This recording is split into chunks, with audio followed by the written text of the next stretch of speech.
So it's officially been a week homeless as a family of 7, and so far we're navigating it pretty well, I'd like to say. Okay, hold up, I just played that back and that sounds way better than when I was trying to do it in the bathroom with everybody in the hotel room. That was not working. Okay, let's get back to it. Like I said, we've been navigating it pretty well. We've just been keeping to our pretty normal routine. I mean, it is currently spring break and that's definitely added some chaos to it, but it is what it is. I actually enjoy having my babies with me through this time because I just feel like the more we're together, the more we can process everything. And we're just honestly stronger together as a family. I could sit here and bounce back and answer all these comments that I see, like sit there and explain myself, but I just don't feel it's worth it. Because regardless of what I say or what I put forward, you guys are gonna have something to judge about. I feel like I just can't say this enough. It's literally not your life, it's ours, so it's our choice. Trying to be like those annoying aesthetic videos. Click, click, click, click, click. Like, why do they got to do that with every single bottle? We get it. Yeah, no, I literally just said I wasn't going to answer a bunch of questions, but I am going to answer this one. Y'all are always asking me, what does Drew do? He does a lot, but I have one device to create content on, and that's my phone. And usually my phone is being used to do a lot of mom things as well. Get as many clips as I can of me doing my thing. Oftentimes I really don't get as many clips of Drew doing what he's doing around the place. I think going forward, he's going to start getting his perspective on the matter too. So prepare to see videos from Drew as well. For the life of me, I don't know why that's just going to steam a bunch of you when you literally could just do what makes you happy too. Why is that so hard?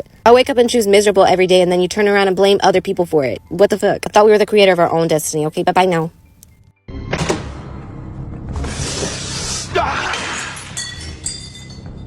The story of the Jenkins family continues to spiral, with each time more bizarre than the last. Now, they moved into a second hotel after being evicted from their former apartment, and it seems the cycle of instability might never end. Stephanie Jenkins, however, isn't letting public opinion get in her way.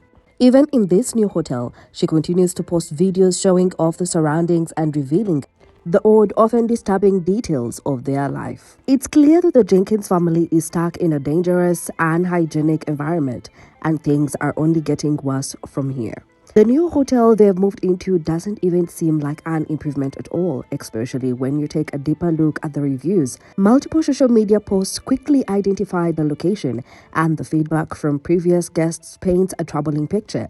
The hotel's reputation precedes it, with many calling it unsafe and poorly maintained. It's known for being a hotspot for shady activity, raising serious concerns about security. In fact, there have been multiple reports of guests feeling unsafe, especially when it comes to the well-being of children. The lack of security measures is a significant problem, given the area's history of petty crimes and other unsavory dealings. Why the fuck are we figuring out where the new resilient Jenkins are now residing? Furthermore, why are we putting it in other people's comments like, oh, they're staying at blah, blah, blah? Like, come on, guys. I know that this family is, like, super controversial right now, and do I agree with everything that they're doing? Absolutely the fuck not. But one thing that I will stand by, why would you go and dox where they're staying to the internet? Like, I understand that, like, they're doing it to themselves, you know? And, like, anybody can find out where they're staying. That's totally fine. But to go on people's videos, several videos I've seen of, like, even the same person, they're staying at, and then they tag, like, I just got vegetable soup all over myself. Anyways, back to the story. They're going and tagging where these people are staying in every single video. Even it's the same person. There's one person that's like tagging where these people are staying in like multiple videos that I'm seeing. Like, be so fucking for real. You have to understand that there are literal children involved with this, okay? So like maybe stop doing that. It's fucking weird, okay? Again, I do not agree with anything that they're doing at all. Y'all already know my opinions and thoughts on these people, but there are children involved. Stop airing out the location of where they are staying in every single person's videos. It's insane. The cleanliness situation is equally concerning. While Stephanie attempts to reassure the public by showing the children sleeping on bunk beds, the reality is much darker. The hotel's floors are dirty. The air is stale. There is visible mold in some areas. The bunk beds, while perhaps a temporary solution, don't change the fact that this environment is not suitable for children, let alone an entire family. Despite these dangerous conditions, Stephanie continues to post videos as if everything is perfectly fine, ignoring the real risks her family faces by staying in such an environment. These posts, meant to paint a picture of resilience, inadvertently highlight the lack of care for basic safety and hygiene. And as we move on, we'll see how Stephanie deflects attention from these glaring issues by focusing on defending Drew's role in the family. I've seen this question multiple times on my post about how are they in the hotel with the bunk beds. This is an actual image from the hotel they're staying at. It took me less than 3 minutes to find it online, even though I'm 36 hours away from them. That's what we're talking about. Everything doesn't belong on the internet because people find out where you are. But this is it. As you see, the bunks are installed. It still leaves me with the question of where is the fifth child sleeping? Because if you co-sleep with two children there and one in that bed, that still leaves a fifth child. I hope there is a sofa sleeper or something. However, the images of the hotel did not show that. Stephanie's defense of Drew becomes more frequent in her videos as she goes to great lengths to portray him as a vital part of the family. She focuses a lot of attention on his role in doing the dishes and cleaning, presenting it as a sign of his contribution to the household.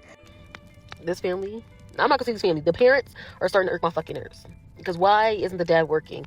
I'm sorry, you don't call that boy a man, because I do not know a man that would sit back and let this happen to his family. I do not know a man that wouldn't be hustling. Get you a man that's going to provide for you and your family. And before you say, oh, he's providing for me and my family, you guys are staying in a hotel and there's 7 of you guys. And not only that, stop choosing this boy over your fucking family. And before you be like, oh, I'm not choosing him over my fucking family. Yes, you are, because you could have went and stayed with your mom. You might have been comfortable, but your kids would have been comfortable. I don't know about you. I have a child. I have a daughter. And listen, as long as she's comfortable, I'm comfortable. Okay? Listen, when I had my daughter, I gave up being a selfish person. I gave up it's a we. It's her over me. So, like this, go stay with family. And then your mom says she would take the kid. She would even take Drew's kid. So, like, what is the reason? What is the reason? I feel like you're just keeping the kids with you to have content. Because what is the reason? And then y'all don't got 3 screens. Y'all don't got 3 TVs up in there. It's clear that Stephanie is trying to shift the narrative, perhaps in an attempt to prove that despite their dire circumstances, they are managing. But when you dig a little deeper, it becomes apparent that her efforts to convince the public of Drew's value are somewhat hollow. The real question isn't whether he's cleaning, but whether he's stepping up in other areas, like financially. At no point does Stephanie address the obvious issue: how is Drew supporting the family financially? His role as a helper with household chores does not translate into any real financial contribution. As much as she tries to paint a picture of domestic harmony, the fact remains that without financial stability, her family's situation remains precarious. Since when do hotels allow hot plates? You can't have 7 people in one room. You need to get a conjoined room for that many people. You guys are complete trash for leaving 4 cats behind. And that right there should tell you exactly how well you educate yourselves before leaving comments, because we never said we left 4 cats. And of the 8 million plus stray cats in America, why were you so fixated on our 4? This is especially troubling given the ongoing instability they are living through. Stephanie's attempts to prove Drew's worth seem more like a desperate attempt to validate their situation rather than addressing their bigger problem of their lack of financial support and security. It's clear that despite Stephanie's claims, Drew's efforts fall short in providing the stability her children need. This focus on defending Drew only diverts attention from the more critical issue, the family's overall lack of support. As we move forward, we'll see how Stephanie's handling of basic tasks like washing dishes further complicates their already dangerous living conditions. She has another account called Resilient Jenkins, something like that. She's posting little images of those children playing outside, which are sweet as could be. That's what she could have used on this account instead of showing the situation that they were in and knowing it was going to bring backlash. I mean, she could have kept her page to that. But anyway, neither here nor there. Also, I question the U-Haul, because how do you keep a U-Haul for as long as they've kept it at, using it as a storage unit with the cost of a U-Haul? I understand the advertisement says $20 a day, but y'all, they tack on insurance and fees and mileage and everything else, and those things cost around $80 to $100 and something a day. I know, we rented one before and it sat in our yard and we still had to pay for it. But either way, I hope and pray that the rumors are true, that they bought a house and the closing is just delayed. But my main concern is for these kids, and I'm praying for the safety of these kids and the well-being of these kids, and that everything works out for their favor, because they deserve the best life, just like every child in the world does. Stephanie's decision to wash dishes in the bathtub is a concerning indication of just how far she's willing to push the boundaries of hygiene in an effort to make their living conditions seem tolerable. The bathtub, a space typically reserved for personal hygiene, should not be used for cleaning dishes, especially when they will be consumed by children. It's a health risk, plain and simple, but it doesn't stop there. After she washes the dishes, she leaves them to dry in close proximity to electrical cords, and even more troubling oversight. The setup is dangerously unstable, the appliances like hot plate and multiple screens running, which creates a significant fire hazard. The fact that Stephanie doesn't seem to recognize the risk speaks volumes about her priorities. Living in a hotel with no kitchen, It's understandable that Stephanie might need to get creative with her space. However, this crosses a line, particularly when the safety of her children is at stake. The sheer neglect of basic safety measures is appalling, and it's a stark contrast to the image Stephanie tries to portray of being a dedicated mother doing her best. The lack of consideration for the potential dangers is shocking, and it adds to the growing list of reasons why this living situation is not only unsustainable but actively harmful. And this brings us back to the larger issue at hand, Stephanie's ongoing failure to address the real problems affecting her family. Stephanie's decision to leave her young children, 6 and 5, alone in a hotel room while she takes Drew to a doctor's appointment is nothing short of reckless. In an environment like a motel, where incidents of trafficking and other dangers are unfortunately common, leaving children unsupervised is a huge risk. Even if Stephanie is under stress, it's hard to justify such an action, especially when she openly admits to it and shares their locations on social media. The resilient Jenkins have literally just left their 5-year-old child and 6-year-old alone in a fucking random motel. And then they took their other 3 kids to the doctor to get Drew checked out because they don't even know what's wrong with him. So mind you, this man has not been working for months. And Stephanie was out here saying he had health issues. I assumed the health issues were diagnosed and she knew what was wrong with this man. But no, literally this man was just sitting around playing on his PS5 telling Stephanie he does not feel well. So they just went and got his blood tested. And Stephanie's all like, oh, thank God I have like a caretaking background because I knew there was something wrong with my man. Like I knew the signs. What do you mean your man has not been working for months and you don't even know what's wrong with him and why he's sick? And people are now alleging that all that's fucking wrong with him is he has high blood pressure because he's moving around the videos just fine. I'm not seeing anything that is making it look like this man cannot get a fucking job. This not only puts her children in immediate danger, but it also raises serious concerns about her awareness of the potential consequences. Social media's role in exposing their location further escalates the danger, making it even more vulnerable to unwanted attention.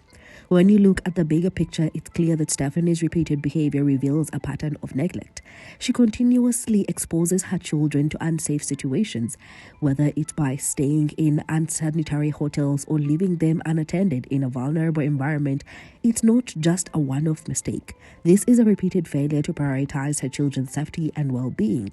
While she may be attempting to juggle the demands of family life, no one can ignore the very real risks of her actions. These moments aren't isolated incidents, but are a consistent thread of neglect. And the next part will shed light on how these concerning behaviors may be affecting her children emotionally, as seen in Deshawn's reaction. While Stephanie films herself handing out donuts to her children, Deshawn's reaction raises red flags. Unlike his siblings, who seem to expect the treat, Deshawn's expression suggests a sense of surprise or confusion. This small but telling moment reveals something troubling about his relationship with Stephanie and the way he's treated compared to other children. It's not just a fleeting reaction, it signals a deeper issue of possible neglect or unequal treatment, which is consistent with previous reports of abuse. The discrepancy in how Deshawn reacts could indicate that he's not receiving the same care and attention as his siblings. It's important to consider the implications of this moment in the broader context of Stephanie's parenting. If Deshawn appears to be treated differently, this could have lasting emotional effects on him, especially in an unstable and unsafe living situation. Children rely on consistency to love, develop a sense of security, and Stephanie's handling of her children seems to fall short of providing this for Deshawn. His reaction is a subtle but significant signal that something is wrong, and it's impossible to ignore the context of everything else we've seen.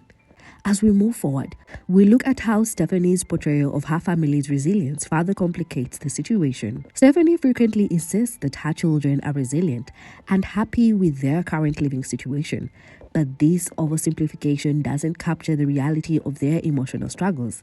Yes, moments of laughter and play might occur during brief periods, but the constant instability they face, moving multiple times a week, living in cramped and unsanitary hotel rooms, has taken a toll on their mental and emotional well-being. No amount of surface-level happiness can mask the underlying trauma caused by their environment. By framing their situation as one of resilience, Stephanie not only dismisses the legitimate needs of her children, but also fails to address the deeper emotional damage that comes from living in such chaos. Stability is a basic need for children, and it's clear they are not getting that from their current living conditions.